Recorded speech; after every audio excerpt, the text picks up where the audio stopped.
Bayangkan sebuah dunia tanpa agama.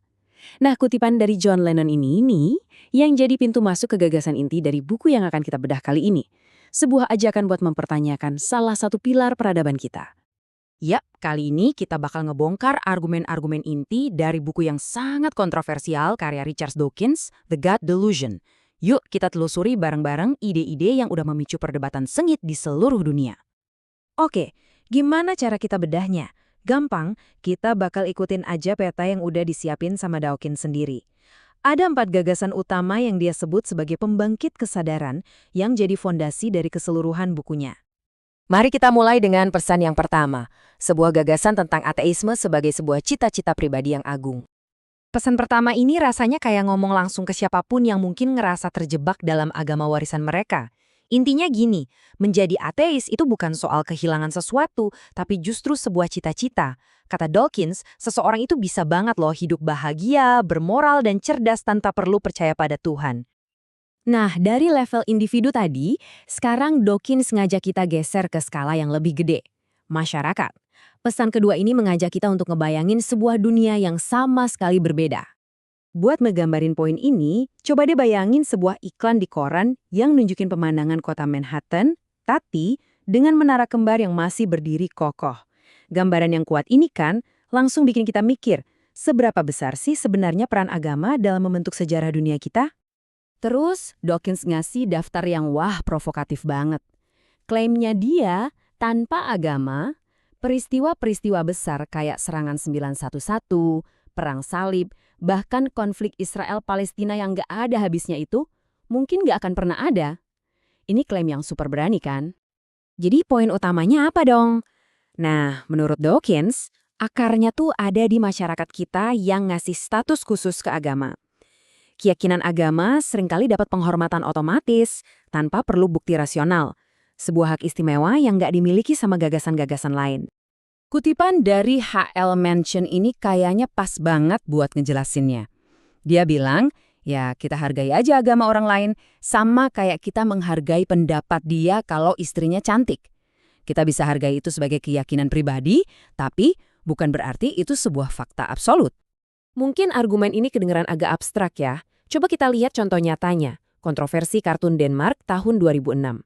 Kata Dawkins, insiden ini nunjukin gimana tuntutan untuk menghormati agama bisa meledak jadi kekerasan cuma karena ada yang merasa tersinggung. Sebuah reaksi yang menurut dia ya nggak sebanding sama sekali. Oke, dari isu sosial yang gede tadi, sekarang argumennya ngerucut ke sesuatu yang lebih personal dan sangat spesifik, anak-anak. Inilah pesan ketiga yang mempertanyakan cara kita ngasih label agama ke anak-anak. Pertanyaannya mungkin kelihatan simpel, tapi ini inti argumennya. Dawkins secara provokatif ngegugat sesuatu yang kita anggap biasa banget, ngasih label agama ke anak-anak sesuai agama orang tuanya. Jadi dia ngusulin pergeseran bahasa yang sederhana tapi maknanya dalam banget. Jangan sebut anak muslim, tapi sebutlah anak dari orang tua muslim. Kelihatannya sepele ya, tapi kata Dawkins bedanya ini gede banget. Terus alasannya apa? Sederhana, anak-anak itu masih terlalu kecil buat punya sikap soal isu rumit kayak agama. Sama aja kayak mereka belum punya pandangan soal ekonomi atau politik. Jadi, ngasih label ke mereka itu, kata Dawkins, sama aja kayak ngerampas hak mereka buat milik keyakinannya sendiri nanti pas sudah dewasa. Dan kita sampai di pesan terakhir. Setelah ngegugat status agama dan pelabelan anak, sekarang fokusnya Dawkins adalah buat ngasih semacam pemberdayaan buat kaum ateis itu sendiri. Di sini, Dawkins ngajak kaum ateis untuk bangga.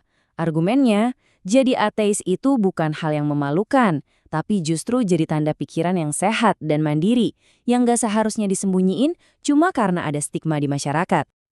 Ada cerita menarik nih dari komedian Julia Sweeney yang pas banget ngegambarin stigma ini. Orang tuanya tuh bisa nerima waktu dia bilang gak percaya Tuhan. Tapi begitu mereka baca kata ateis di koran, ibunya langsung menjerit. Ternyata labelnya lebih menakutkan daripada idenya sendiri. Dan buat nunjukin separah apa prasangka ini, Dawkins bikin perbandingan yang cukup mengejutkan. Di Amerika saat itu, jadi ateis itu katanya sama susahnya kayak jadi homoseksual 50 tahun sebelumnya. Dan ini bukan cuma omongan, tapi didukung sama data. 49%. Coba deh, biarin angka ini meresap sebentar sebelum kita lihat apa artinya. Nah, ini dia arti dari angka tadi. Jajak pendapat Gallup tahun 1999 ini nunjukin adanya jurang penerimaan yang dalam banget. Waktu itu, kurang dari setengah responden di Amerika yang bersedia milih kandidat ateis meskipun dia berkualitas. Angkanya jauh lebih rendah dibanding kelompok lain. Ini bukti nyata banget adanya prasangka sosial. Sebagai penutup, ujung-ujungnya, semua argumen yang udah kita bahas tadi itu mengerucut ke satu pertanyaan filosofis yang fundamental. Pertanyaan yang jadi jantung dari keseluruhan buku ini. Dan kita ditinggalkan dengan pemikiran akhir ini. Apakah kehidupan yang super kompleks ini butuh seorang perancang cerdas?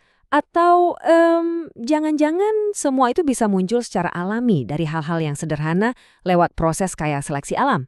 Pertanyaan inilah yang jadi inti dari The God Delusion.